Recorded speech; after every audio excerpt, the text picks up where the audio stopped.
Sean bienvenidos y bienvenidas a la clase. El día de hoy vamos a hablar de las perspectivas relacionadas al concepto de Dios. Para ello es importante establecer la diferencia entre lo que es un Dios personal y un Dios impersonal. Las dos difieren en la medida en cómo se supone Dios se ha relacionado con sus criaturas, en especial con el hombre.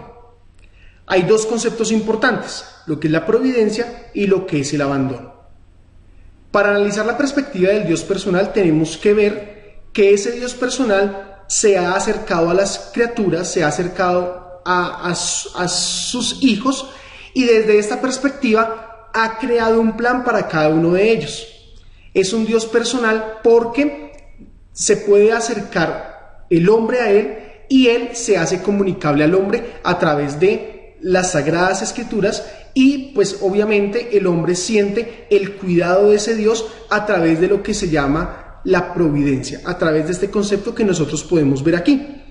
La providencia es el plan que Dios tiene para con cada uno de sus hijos. Es por ello que al establecer esta distinción entre el Dios personal y el Dios impersonal, podemos pensar que el Dios de las religiones monoteístas, como lo son el cristianismo, el judaísmo y el islam, es un Dios personal. Es un Dios personal porque sus hijos o sus criaturas se pueden acercar a Él a través de la adoración, a través de la oración y a través de experiencias espirituales muy personales. Cuando hablamos de un Dios impersonal, estamos hablando de un Dios al cual en muchas ocasiones solo se puede acceder a través de la razón. Es decir, este Dios es un motor inmóvil que va a crear movimiento en el universo. Y solamente este Dios aparece en el universo como creador, pero no tiene ninguna relación y ninguna interacción con sus criaturas. Es por ello entonces que aquí aparece el concepto de abandono, que es un concepto totalmente distinto al concepto de providencia. Recordemos que la providencia es entonces el cuidado que Dios tiene con cada una de sus criaturas, el conocimiento que Dios tiene de cada una de sus criaturas y además el acercamiento que Dios tiene con cada una de ellas. En el abandono, el Dios impersonal crea el universo, se aparta del universo y no hay ninguna interacción con él. Entonces, para ello vamos a entender cómo se comprende el concepto de Dios desde las religiones. En este caso, las religiones mundiales, que son 5, las más importantes. En su orden de aparición, el hinduismo, el judaísmo, el budismo, el cristianismo y el islam. Estas culturas nos muestran cómo entienden a Dios. Y ese entendimiento de Dios va muy relacionado, número 1, con sus costumbres y número 2, con el lugar geográfico en el que se encuentran.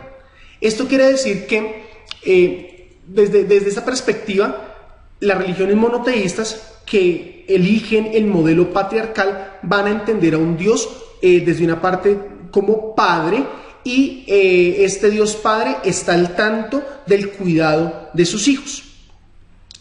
Para poder entender entonces las religiones tenemos que definirlas y la palabra religión viene de una palabra latina que es religare y esta palabra nos muestra cómo el hombre a partir de diferentes rituales y a partir de diferentes creencias quiere acercarse a Dios. Entonces es el esfuerzo humano por acercarse a Dios. Las características principales de las religiones son 4. Sus doctrinas, es decir, sus creencias, sus fundamentos morales, que quiere decir cómo se tiene que comportar el ser humano dentro de esa religión, las leyes que se imponen o las leyes que han sido aceptadas por los fieles que han seguido esta religión. Tiene que ver también con su historia, dónde surgió, cómo surgió, qué tipo de mixturas con otras religiones han surgido.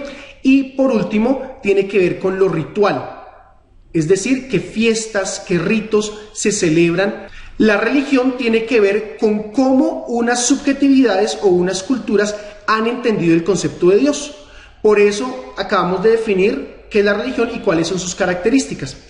Desde esta perspectiva existen unas religiones primitivas y existen 2 teorías con respecto a esas religiones. Número 1 está la teoría de la degeneración. Esto quiere decir que algunos creen, algunos arqueólogos, algunos autores creen que las religiones primitivas fueron monoteístas, es decir, creían en un Dios que estaba por encima de los cielos o en un Dios de los cielos. Y esta creencia monoteísta se empezó a distorsionar, se empezó a degenerar y comenzaron a llegar ideas politeístas, ideas panteístas e ideas animistas. Otros dicen entonces que todo lo contrario, las primeras religiones fueron panteístas, animistas, politeístas, y al existir una evolución en el pensamiento y en el desarrollo histórico de las mismas, devienen en un monoteísmo.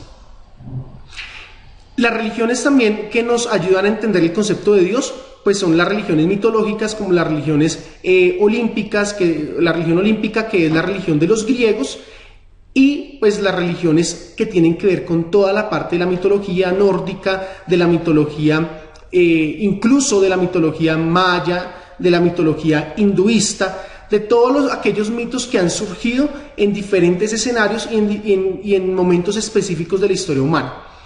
Estas religiones mitológicas pues son completamente panteístas, y por otro lado encontramos las religiones monoteístas, que como ya lo hemos hablado, religiones monoteístas, las más importantes son las religiones abrahámicas o religiones del libro, que son el cristianismo, el islam y el judaísmo. Aquí podemos entender entonces que estas religiones nos dan una perspectiva con respecto a Dios.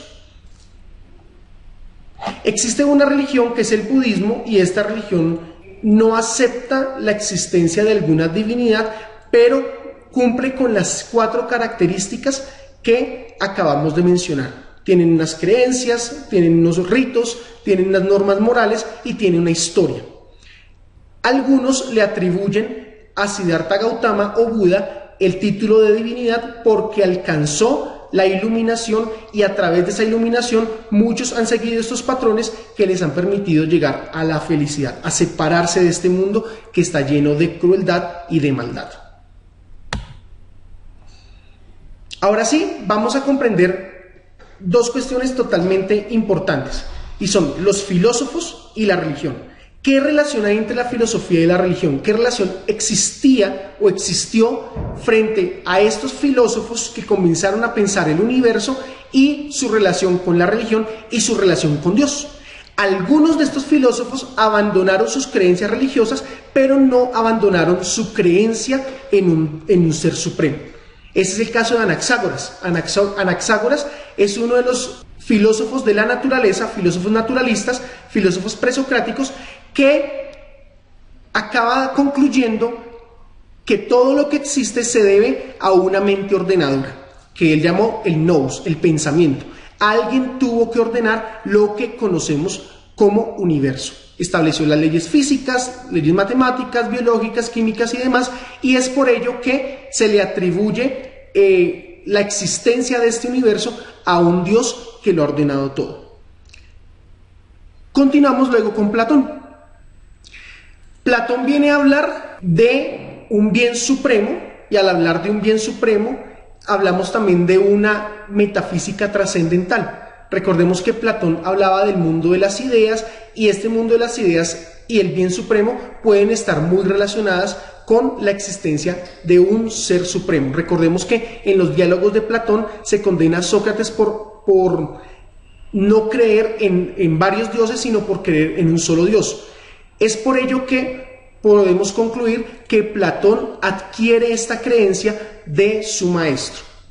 En este caso, Aristóteles es la mejor manera de entender a un Dios impersonal. En Aristóteles está la idea de un motor inmóvil, de un ser sin causa que lo ha causado todo. Recordemos que la causa y el efecto solamente ocurren en el universo, en un universo creado. Por lo tanto, si hay causa y efecto en los fenómenos particulares, a grandes escalas, en los fenómenos universales, existe la causa y el efecto. Pero esta causa y este efecto no puede existir en el ser que ha creado el universo, porque él mismo ha dotado de causalidad y efectividad al universo.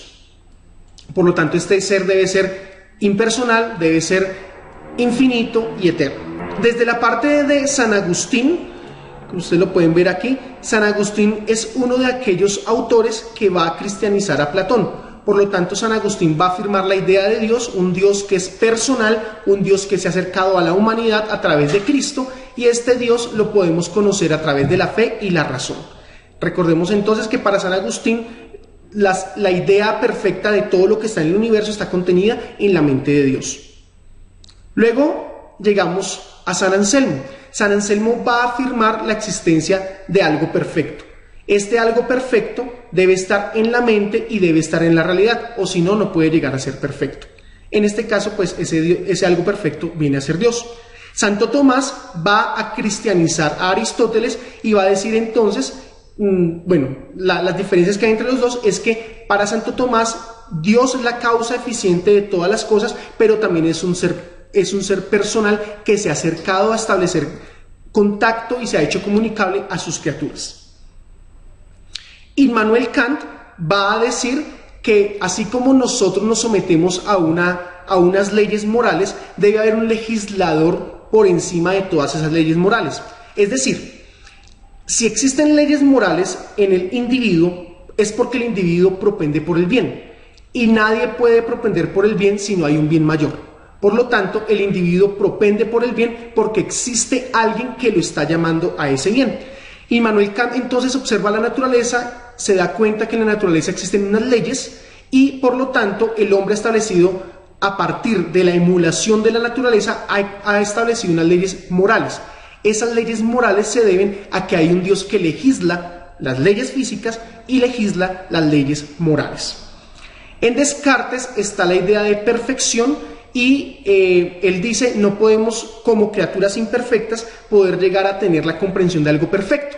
Por lo tanto, esa idea se nos ha sido introducida antes de nacer y nos damos cuenta que hay escalas de perfección y que debe haber un ser totalmente perfecto. Y en Søren Kierkegaard, que es un filósofo danés que además es cristiano, dice, a Dios no se le puede entender por medio de la razón, sino que debemos hacer un salto de fe. Por lo tanto, en el hombre existen dos facultades, la razón, la fe y una tercera facultad que son las emociones, pero para Søren Kierkegaard Dios se manifiesta a través de la fe. Pero algunos filósofos, como ya lo hemos visto, dicen que Dios existe y se puede comprender no solo por la fe y la razón, sino que también por las emociones, que tiene que ver con la experiencia subjetiva, la experiencia personal que algunos tienen con ese Dios.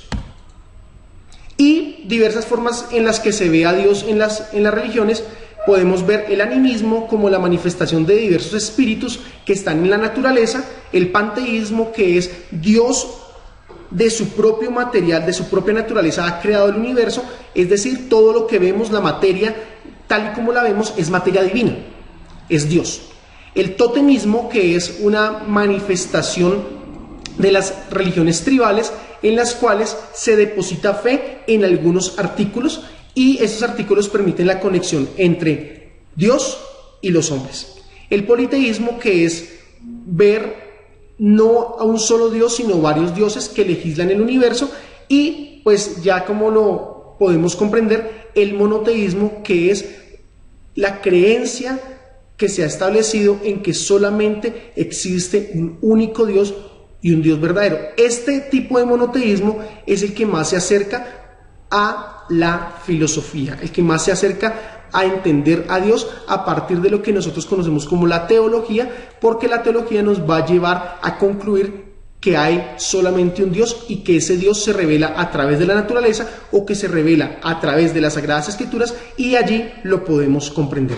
Esto es todo por el día de hoy, nos vemos en una siguiente ocasión, Dios los bendiga.